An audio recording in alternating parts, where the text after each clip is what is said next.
गृह मंत्री अमित शाह चुनाव नजदीक आते आते कथित तौर पर इतना बौखला गए हैं कि कांग्रेस को नुकसान पहुंचाने के लिए सपा बसपा को सपोर्ट करने का गुरु मंत्र दे रहे हैं। जी हां, बिल्कुल सच है। अमित शाह ने मध्य प्रदेश में जो कहा वो उनकी कथित बौखलाहट और हार के डर को साफ करता हुआ नजर आ रहा है। जहां एक तरफ Rahul Gandhi full confident mode में दिखाई दे रहे हैं, मध्य प्रदेश में कांग्रेस आ रही है, मध्य प्रदेश में 150 सीटें आ रही हैं, इस तरह के दावे किए जा रहे हैं। वहीं दूसरी तरफ गृह मंत्री अमित शाह की चाणक्य नीति फेल होती हुई नजर आ रही है। जब गृह मंत्री अमित शाह की उन्हीं के नेता यानी कि भारतीय जनता पार्टी के ही नेता सुनने के लिए तैयार नहीं है, तो अमित शाह की तरफ से एक बड़ा ऐलान किया गया है। अमित शाह ने क्या कहा है, खबर आप देखिए आज तक की।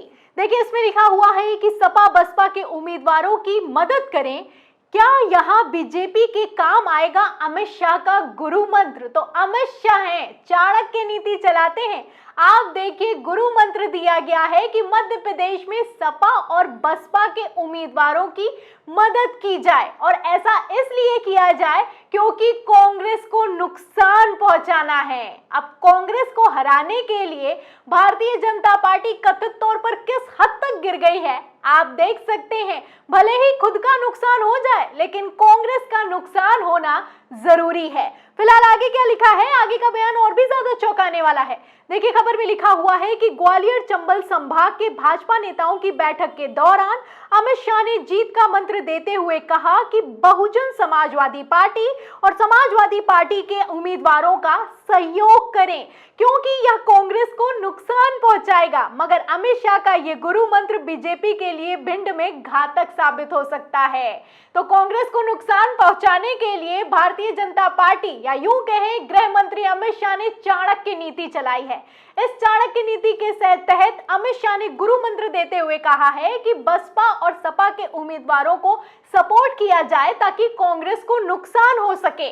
अब यहाँ पर सवाल ये खड़ा होता है कि नुकसान कांग्रेस को होगा या फिर कि भारतीय जनता पार्टी का होगा, क्योंकि मैं आपको बता दूं कि कई ऐसे बीजेपी के बागी उम्मीदवार हैं जो कि सपा बसपा से टिकट लेकर मैदान में उतरे हैं। अब आप समझ सकते हैं कि किस तरीके से गृह मंत्री अमित शाह ने ये गुरु मंत्र देकर अपने ही पैरों पर कुल्हाड़ी मारने का काम किया है। बड़ी बड़ी बातें करते थे, चाणक्य नीति चलाई जाती थी। कहा तो ये जाता था गृह मंत्री अमित शाह को लेकर कि जहां पर चाणक्य नीति चल गई वहां पर तो भाजपा का ही झंडा फहराएगा। लेकिन अब आप देखिए कि हालत कैसी हो चुकी है कि कथित बौखलाहट में किस तरीके के गुरु मंत्र दिए जा रहे हैं। फिलहाल ये बौखलाहट किस बात की है ये भी मैं आपको बता देती हूँ, एक एक खबर दिखाती हूँ। शुरुआत एक वीडियो से करती हूँ, वीडियो आप अपनी फुल स्क्रीन पर देखें।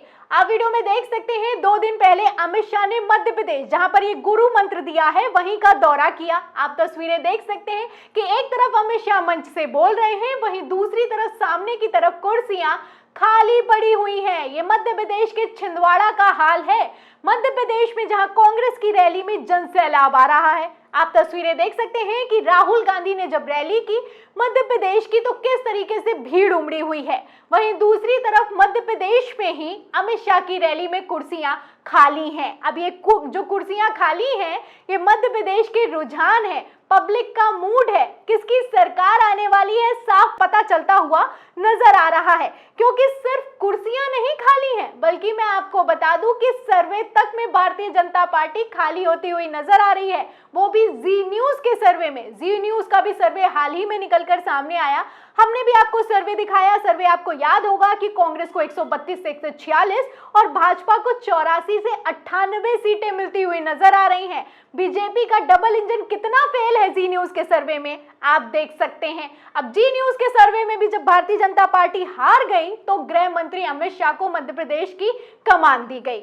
मध्य प्रदेश पहुंचे गृह मंत्री अमित शाह, 3 दिवसीय दौरा किया, बड़ी बड़ी बातें की गई, कई सभाओं को भी संबोधित किया। भले ही कुर्सियां खाली रहीं, लेकिन अमित शाह 3 दिवसीय दौरे में फुल एक्टिव मोड में दिखाई दिए, क्योंकि अमित शाह ने जहां एक तरफ बीजेपी के नाराज कार्यकर्ताओं से मीटिंग की, वहीं दूसरी तरफ अमित शाह ने कथित बौखलाहट में ही सही धमकी भी दे डाली। जहां एक तरफ अमित शाह नर्म दिखाई दिए, वहीं दूसरी तरफ गर्म भी दिखाई दिए। आपको बता दूं कि बीजेपी कार्यकर्ताओं को संबोधित करते हुए अमित शाह ने तो यहां तक कह दिया कि जो अधिकारी कमल का ध्यान नहीं रखेगा, शिवराज जी आप मुझे एक मैसेज कर दीजिएगा, उसको छोड़ा नहीं जाएगा। अब अमित शाह के इस तरीके के बयान निकलकर सामने आ रहे हैं और इन बयानों से इतना तो साफ होता हुआ नजर आ रहा है कि बीजेपी आला कमान कथित तौर पर अपनी हार देखकर कितनी बौखलाहट में दिखाई दे रहा है। क्योंकि जहां एक तरफ अमित शाह मनाने की कोशिश कर रहे हैं, मीटिंग कर रहे हैं, धमकी भी दे रहे हैं, वहीं दूसरी तरफ जो इस्तीफों की झड़ी है वो मध्य प्रदेश में लगातार लगी हुई है। जबलपुर के जो महानगर अध्यक्ष हैं उन्होंने भी अपना इस्तीफा दे दिया है और इस्तीफा जब निकलकर सामने आया तो गृह मंत्री अमित शाह ने अपने तेवर भी बदले। फिलहाल अमित शाह लगातार इसी जुगत में लगे हुए हैं कि किसी ना किसी तरीके से मध्य प्रदेश में बीजेपी नेता जो नाराज हैं उनको मना लिया जाए, लेकिन बीजेपी नेता है कि एक सुनने के लिए तैयार नहीं है। खबरें कैसी हैं? खबरें आप देखिए कि अब नाराज बीजेपी नेताओं को दिया जा रहा दिल्ली आने का निमंत्रण, अमित शाह ने भेजा है बुलावा। अमित शाह ने रद्द की कार्यकर्ताओं की बैठक, पार्टी से नाराज लोगों से कर रहे हैं 1-to-1 मीटिंग। अमित शाह ये कर रहे हैं, अमित शाह वो कर रहे हैं, लेकिन असल में अमित शाह क्या कर रहे हैं यहाँ पर समझ में नहीं आ रहा है। क्योंकि एक तरफ जहां अमित शाह जी मनाने की कोशिश कर रहे हैं, वहीं दूसरी तरफ अमित शाह ने एक बयान दिया है, एक बड़ा बयान दिया है, वो भी मध्य प्रदेश को लेकर। क्या बयान है? खबर आप देखिए अमर उजाला की। देखिए इसमें लिखा हुआ है कि असंतुष्टों पर शाह की दो टूक, रूठे फूफाओं पर ध्यान ना दें, उनसे तो 10 दिन बाद भी बात कर लेंगे। यानी कि जो लोग नाराज हैं उन पर ध्यान मत दीजिए, 10 दिन बाद बात की जाएगी। अब बात जब तक करेंगे तब तक कितने इस्तीफे आ जाएंगे, सवाल खड़ा होता है। अमित शाह कह रहे हैं कि चुनाव जो होता है ये एक शादी की तरह होता है और इसमें फूफा नाराज ही हो जाया करते हैं और अब जो नाराज हैं उनको नाराज ही रहने दीजिए, उनसे बात चुनाव के बाद की जाएगी। अब यहाँ पर समझने वाली बात यह है, गौर करने वाली बात यह है कि पहले तो अमित शाह ने जी जान लगा दी, पूरी अपनी ताकत झोंक दी कि किसी ना किसी तरीके से बीजेपी के नेताओं को, बीजेपी के कार्यकर्ताओं को मनाया जाए। मध्य प्रदेश भी गए, दौरा भी किया, मीटिंग भी की, इसके बावजूद बीजेपी के नेता नहीं माने। उसके बाद अमित शाह ने दिल्ली निमंत्रण दिया, 1-to-1 कन्वर्सेशन दी। ये देश के गृह मंत्री हैं, मणिपुर के क्या हाल है आप अच्छे से जानते हैं, लेकिन इन सब के बीच भी वो चुनाव में इतना एक्टिव हैं कि जो नेता नाराज है उसको 1-to-1 टाइम दिया जा रहा है, 1-to-1 मनाया जा रहा है।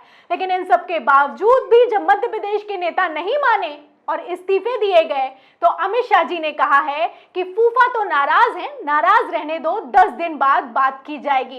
एक तरफ फूफाओं को मनाना नहीं है, उर्फ नेताओं को मनाना नहीं है, वहीं दूसरी तरफ अमित शाह ने गुरु मंत्र भी दे डाला है। अमित शाह का कहना है कि कांग्रेस को नुकसान होना चाहिए, भले ही हमें सपा और बसपा को सपोर्ट करना पड़े। आपको याद होगा कि कुछ दिन पहले किस तरीके से सपा सुप्रीमो अखिलेश यादव नाराज हो गए थे। मध्य प्रदेश में जिन सीटों पर सपा की तरफ से उम्मीदवार उतारे गए हैं उसी पर कांग्रेस ने भी अपने उम्मीदवार उतार दिए और अखिलेश यादव नाराज दिखाई दिए। अब इसी बीच अमित शाह ने किस तरीके से चाणक्य नीति चलने की कोशिश की है और कथित तौर पर अपने ही पैरों पर कुल्हाड़ी मारी है, आप समझ सकते हैं। क्योंकि अखिलेश यादव के सपोर्ट में उतर आए हैं अमित शाह, लेकिन अखिलेश यादव तो राहुल गांधी के साथ खड़े हैं, क्योंकि राहुल गांधी के इंटरवीन करने के बाद मध्य प्रदेश का मसला अब सुलझ चुका है। फिलहाल मध्य प्रदेश में जो चुनाव है वो किस तरीके से फंसता हुआ नजर आ रहा है और अमित शाह, उनके लिए तो एकदम एक लाइन बिल्कुल सटीक बैठती है कि क्या से क्या हो गया। जो अमित शाह अपनी चाणक्य नीति चलाते थे, जो अमित शाह प्रधानमंत्री नरेंद्र मोदी के लिए प्लान बनाते थे,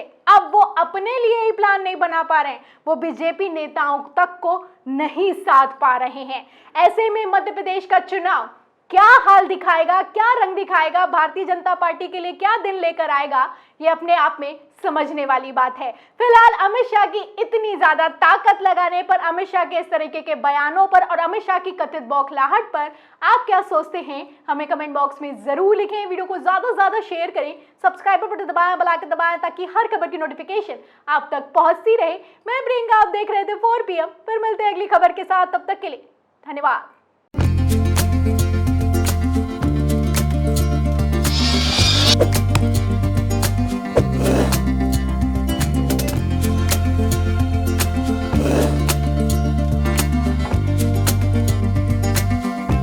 है।